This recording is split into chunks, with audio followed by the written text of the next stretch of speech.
The Happy Prince by Oscar Wilde. High above the city, on a tall column, stood the statue of the Happy Prince. He was gilded all over with thin leaves of fine gold. For eyes he had 2 bright sapphires, and a large red ruby glowed on his sword hilt. He was very much admired indeed. "He is as beautiful as a weathercock," remarked one of the town councilors who wished to gain a reputation for having artistic tastes. "Only not quite so useful," he added, fearing lest people should think him unpractical, which he really was not. "Why can't you be like the Happy Prince?" asked a sensible mother of her little boy who was crying for the moon. "The Happy Prince never dreams of crying for anything." "I am glad there is someone in the world who is quite happy," muttered a disappointed man, as he gazed at the wonderful statue.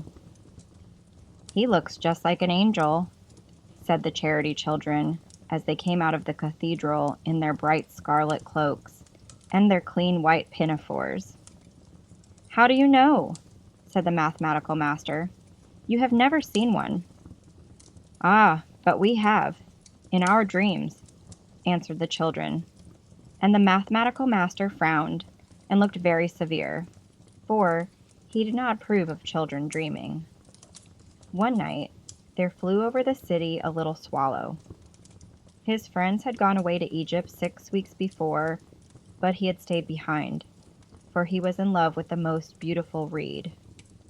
He had met her early in the spring, as he was flying down the river after a big yellow moth, and had been so attracted by her slender waist that he had stopped to talk to her. "Shall I love you?" said the swallow, who liked to come to the point at once, and the reed made him a low bow. So he flew round and round her, touching the water with his wings and making silver ripples. This was his courtship, and it lasted all through the summer. "It is a ridiculous attachment," twittered the other swallows. "She has no money, and far too many relations." And indeed, the river was quite full of reeds. Then, when the autumn came, they all flew away. After they had gone, he felt lonely, and began to tire of his lady love. "She has no conversation," he said, "and I am afraid that she is a coquette, for she is always flirting with the wind." And certainly, whenever the wind blew, the reed made the most graceful curtsies. "I admit that she is domestic," he continued, "but I love traveling, and my wife, consequently, should love traveling also. Will you come away with me?" he said finally to her. But the reed shook her head. She was so attached to her home. "You have been trifling with me," he cried. "I am off to the pyramids. Goodbye." And he flew away. All day long he flew, and at night time he arrived at the city. "Where shall I put up?" he said. "I hope the town has made preparations." Then he saw the statue on the tall column. "I will put up there," he cried. "It is a fine position, with plenty of fresh air." So he alighted just between the feet of the Happy Prince. "I have a golden bedroom," he said softly to himself as he looked round, and he prepared to go to sleep. But just as he was putting his head under his wing, a large drop of water fell on him. "What a curious thing," he cried. "There is not a single cloud in the sky. The stars are quite clear and bright, and yet it is raining. The climate in the north of Europe is really dreadful. The reed used to like the rain, but that was merely her selfishness." Then another drop fell. "What is the use of a statue if it cannot keep the rain off?" he said. "I must look for a good chimney pot." And he determined to fly away. But before he had opened his wings, a third drop fell, and he looked up and saw, what did he see? The eyes of the Happy Prince were filled with tears, and tears were running down his golden cheeks. His face was so beautiful in the moonlight that the little swallow was filled with pity. "Who are you?" he said. "I am the happy prince." "Why are you weeping then?" asked the swallow. "You have quite drenched me." "When I was alive and had a human heart," answered the statue, "I did not know what tears were, for I lived in the palace of Sans Souci, where sorrow is not allowed to enter. In the daytime, I played with my companions in the garden, and in the evening I led the dance in the great hall. Round the garden ran a very lofty wall, but I never cared to ask what lay beyond it. Everything about me was so beautiful. My courtiers called me the Happy Prince, and happy indeed I was, if pleasure be happiness. So I lived, and so I died. And now that I'm dead, they have set me up here so high that I can see all the ugliness and all the misery of my city. And though my heart is made of lead, yet I cannot choose but weep." "What? Is he not solid gold?" said the swallow to himself. He was too polite to make any personal remarks out loud. "Far away," continued the statue in a low musical voice, "far away in a little street there is a poor house. One of the windows is open, and through it I can see a woman seated at a table. Her face is thin and worn, and she has coarse red hands, all pricked by the needle, for she is a seamstress. She is embroidering passion flowers on a satin gown for the loveliest of the Queen's maids of honor to wear at the next court ball. In a bed in the corner of the room, her little boy is lying ill. He has a fever and is asking for oranges. His mother has nothing to give him but river water, so he is crying. Swallow, swallow, little swallow, will you not bring her the ruby out of my sword hilt? My feet are fastened to this pedestal, and I cannot move." "I am waited for in Egypt," said the swallow. "My friends are flying up and down the Nile, and talking to the large lotus flowers. Soon they will go to sleep in the tomb of the great king. The king is there himself in his painted coffin. He is wrapped in yellow linen and embalmed with spices. Round his neck is a chain of pale green jade, and his hands are like withered leaves." "Swallow, swallow, little swallow," said the prince, "will you not stay with me for one night and be my messenger? The boy's so thirsty, and the mother so sad." "I don't think I like boys," answered the swallow. "Last summer, when I was staying on the river, there were 2 rude boys, the miller's sons, who were always throwing stones at me. They never hit me, of course. We swallows fly far too well for that. And besides, I come of a family famous for its agility. But still, it was a mark of disrespect." But the happy prince looked so sad that the little swallow was sorry. "It is very cold here," he said, "but I will stay with you for one night and be your messenger." "Thank you, little swallow," said the prince. So the swallow picked out the great ruby from the prince's sword and flew away with it in his beak over the roofs of the town. He passed by the cathedral tower, where the white marble angels were sculptured. He passed by the palace and heard the sound of dancing. A beautiful girl came out on the balcony with her lover. "How wonderful the stars are," he said to her, "and how wonderful is the power of love. I hope my dress will be ready in time for the state ball," she answered. "I have ordered passion flowers to be embroidered on it, but the seamstresses are so lazy." He passed over the river and saw the lanterns hanging to the masts of the ships. He passed over the ghetto and saw the old Jews bargaining with each other and weighing out money in copper scales. At last he came to the poor house and looked in. The boy was tossing feverishly on his bed, and the mother had fallen asleep. She was so tired. In he hopped and laid the great ruby on the table beside the woman's thimble. Then he flew gently round the bed, fanning the boy's forehead with his wings. "How cool I feel," said the boy. "I must be getting better." And he sank into a delicious slumber. Then the swallow flew back to the happy prince and told him what he had done. "It is curious," he remarked, "but I feel quite warm now, although it is so cold." "That is because you have done a good action," said the prince. And the little swallow began to think, and then he fell asleep. Thinking always made him sleepy.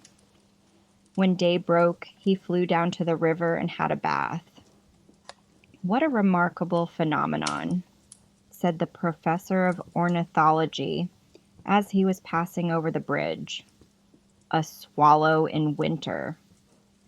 And he wrote a long letter about it to the local newspaper. Everyone quoted it. It was full of so many words that they could not understand. "Tonight I go to Egypt," said the swallow, and he was in high spirits at the prospect. He visited all the public monuments and sat a long time on top of the church steeple.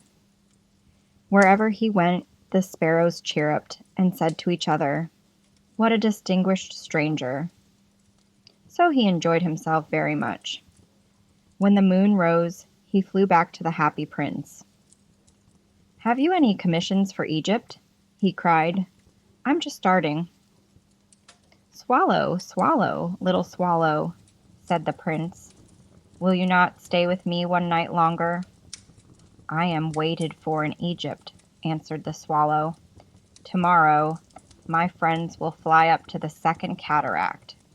The river horse couches there among the bulrushes, and on a great granite throne sits the god Memnon. All night long he watches the stars, and when the morning star shines, he utters one cry of joy, and then he is silent. At noon, the yellow lions come down to the water's edge to drink. They have eyes like green barrels, and their roar is louder than the roar of the cataract. "Swallow, swallow, little swallow," said the prince. "Far away across the city, I see a young man, in a garret. He's leaning over a desk covered with papers, and in a tumbler by his side there is a bunch of withered violets. His hair is brown and crisp, and his lips are red as a pomegranate, and he has large and dreamy eyes. He is trying to finish a play for the director of the theater, but he is too cold to write any more. There is no fire in the grate, and hunger has made him faint." "I will wait with you one night longer," said the swallow, who really had a good heart. "Shall I take him another ruby?" "Alas, I have no ruby now," said the prince. "My eyes are all that I have left. They are made of rare sapphires, which were brought out of India 1,000 years ago. Pluck out one of them and take it to him. He will sell it to the jeweler and buy food and firewood and finish his play."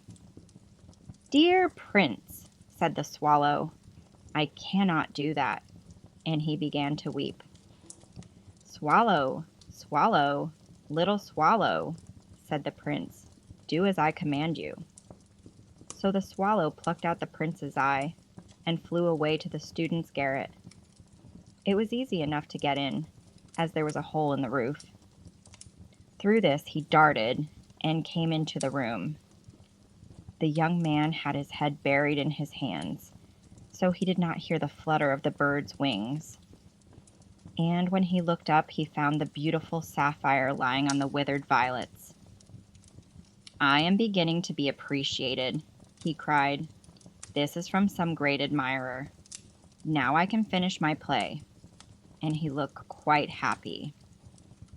The next day the swallow flew down to the harbor.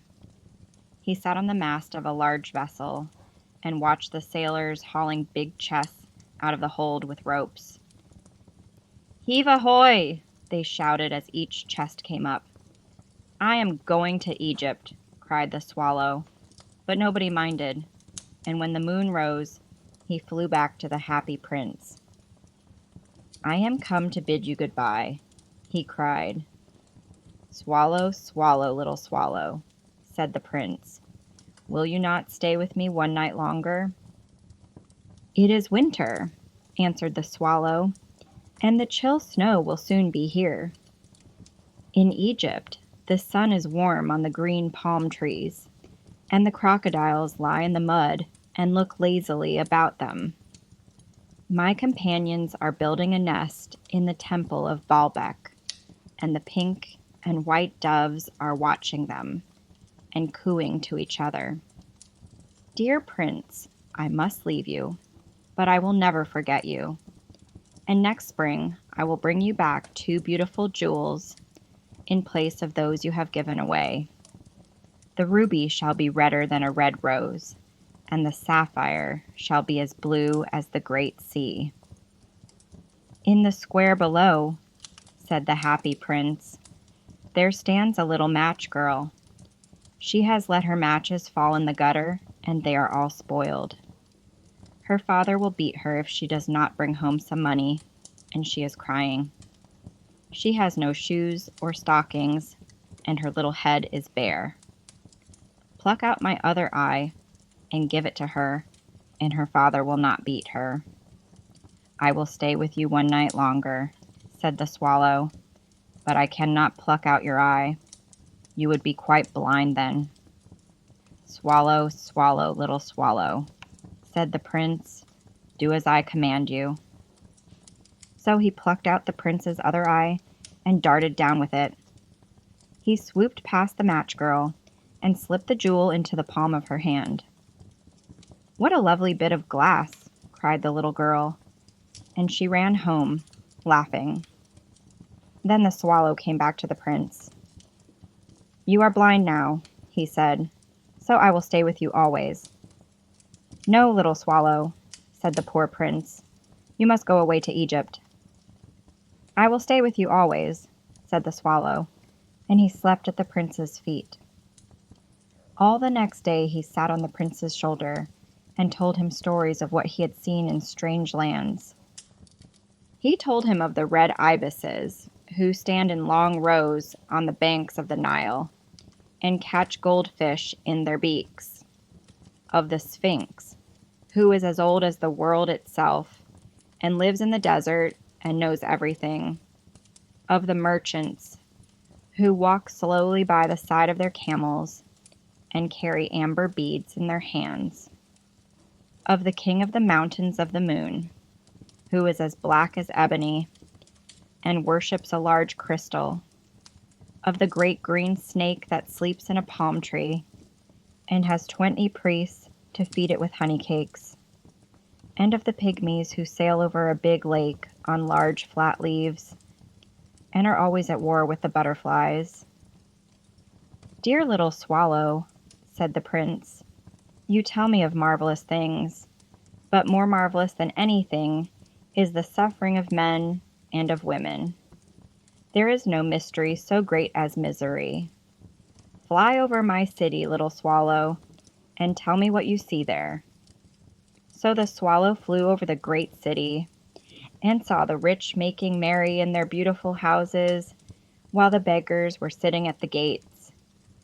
He flew into dark lanes and saw the white faces of starving children looking out listlessly at the black streets. Under the archway of a bridge, 2 little boys were lying in one another's arms to try and keep themselves warm. "How hungry we are," they said. "You must not lie here," shouted the watchman, and they wandered out into the rain. Then he flew back and told the prince what he had seen. "I am covered with fine gold," said the prince. "You must take it off, leaf by leaf, and give it to my poor. The living always think that gold can make them happy." Leaf after leaf of the fine gold the swallow picked off, till the happy prince looked quite dull and gray. Leaf after leaf of the fine gold he brought to the poor, and the children's faces grew rosier, and they laughed and played games in the street. "We have bread now," they cried. Then the snow came, and after the snow came the frost. The streets looked as if they were made of silver. They were so bright and glistening. Long icicles like crystal daggers hung down from the eaves of the houses. Everybody went about in furs, and the little boys wore scarlet caps and skated on the ice. The poor little swallow grew colder and colder, but he would not leave the prince. He loved him too well. He picked up crumbs outside the baker's door when the baker was not looking, and tried to keep himself warm by flapping his wings. But at last he knew that he was going to die. He had just strength to fly up to the prince's shoulder once more. "Goodbye, dear prince," he murmured. "Will you let me kiss your hand?" "I am glad that you are going to Egypt at last, little swallow," said the prince. "You have stayed too long here, but you must kiss me on the lips, for I love you." "It is not to Egypt that I am going," said the swallow. "I am going to the house of death. Death is the brother of sleep, is he not?" And he kissed the happy prince on the lips and fell down dead at his feet. At that moment, a curious crack sounded inside the statue, as if something had broken. The fact is that the leaden heart had snapped right in two. It certainly was a dreadfully hard frost. Early the next morning, the mayor was walking in the square below in company with the town councilors. As they passed the column, he looked up at the statue. "Dear me, how shabby the happy prince looks," he said. "How shabby indeed," cried the town councilors, who always agreed with the mayor, and they went up to look at it. "The ruby has fallen out of his sword, his eyes are gone, and he is golden no longer," said the mayor. "In fact, he's a little better than a beggar." "Little better than a beggar," said the town councilors. "And here is actually a dead bird at his feet," continued the mayor. "We must really issue a proclamation that birds are not to be allowed to die here." And the town clerk made a note of the suggestion. So they pulled down the statue of the happy prince. "As he is no longer beautiful, he is no longer useful," said the art professor at the university. Then they melted the statue in a furnace, and the mayor held a meeting of the corporation to decide what was to be done with the metal. "We must have another statue, of course," he said, "and it shall be a statue of myself." "Of myself," said each of the town councilors, and they quarreled. When I last heard of them, they were quarreling still. "What a strange thing," said the overseer of the workmen at the foundry. "This broken lead heart will not melt in the furnace. We must throw it away." So they threw it on a dust heap, where the dead swallow was also lying. "Bring me the two most precious things in the city," said God to one of his angels, and the angel brought him the leaden heart and the dead bird. "You have rightly chosen," said God, "for in my garden of paradise this little bird shall sing forevermore, and in my city of gold the happy prince shall praise me."